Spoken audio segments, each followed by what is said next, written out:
Having money gives us freedom. A freedom that we are sometimes not consciously aware of.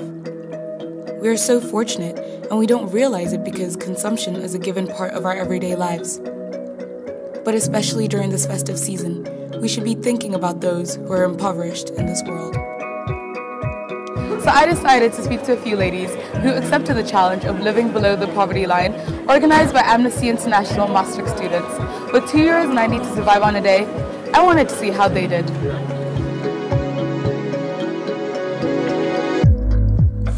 Hello everyone, I'm Aline, I'm a third year European law student.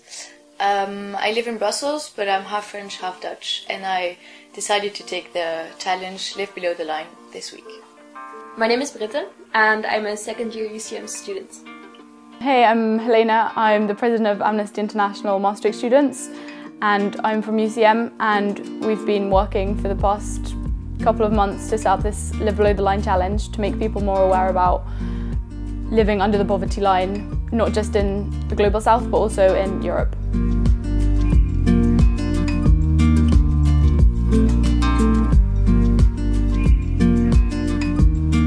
I feel okay actually. I don't feel a big difference between last week or last weekend and now, which has been, I think it's the fifth day, the last day of the challenge.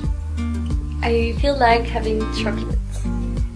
I decided to take the challenge because I had never done something like that before, and when I saw the event on Facebook, I read the description and I was really surprised by the numbers.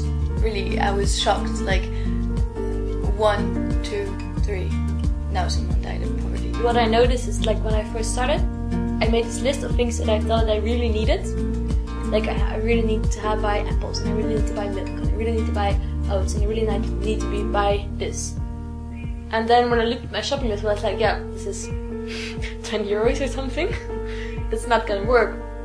And then after a while, you notice that the things that you think you need aren't actually things that you really need. You can also do it less. It was quite challenging in the beginning because obviously you have to think about everything you buy. Every time you spend money, you have to think about, okay, should I really buy this? Should I really spend 15 cents on copies, or you know? It has been getting easier, but that's also because, for example, I bought oats and an apple at the beginning of this week, and then you can use these oats and this apple without feeling guilty about eating that. And I bought peanut butter, so then it's like whenever I'm hungry, I just. I think the hardest thing was just not going for like spontaneous cups of tea or coffee out with friends, or doing something in the evening. Well, actually the hardest thing is that when you have things in your fridge that you already had, or you know that you have chocolate in your cupboard that you didn't buy this week, that you're actually not allowed to eat it. But then, like, it's there, you know, and then I feel like it screams to be eaten by me. Well, of course, you're always tempted by everyone else because not so many people around me did it. So sometimes you're at the restaurant and everyone's eating and you're like, okay, well, I'm just joining you guys, and you're kind of hungry, but no, I mean, it's just 5 days, so I thought it's important to keep up until the end. It's really easy to talk about poverty and to try and understand it, but if you haven't been in that situation, I think there's only so much you can understand or gain from thinking about it. The thing is, my flatmate is not participating in it, so it makes it super difficult not to cheat in between. But when there is like food all over the place, and I have this flatmate that bakes bread and all these things and lets dates like linger in the house, that makes it super difficult to not eat that. Most things I could just postpone for a week, so I wanted to go to the cinema and I was like, okay, I'll just have to wait.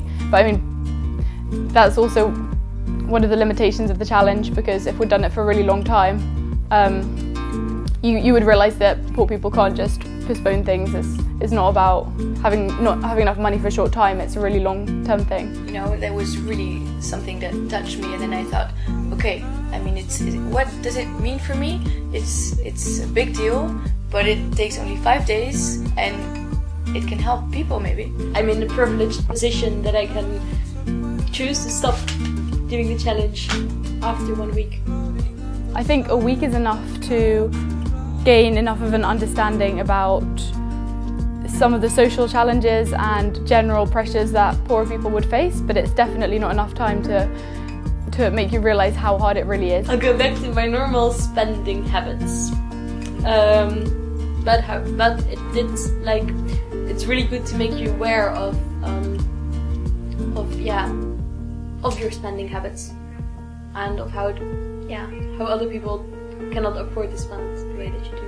I must admit that at the beginning I was like, okay, after a day I thought, okay, at the end of the week I'm gonna eat lots of foods and spend money, blah blah.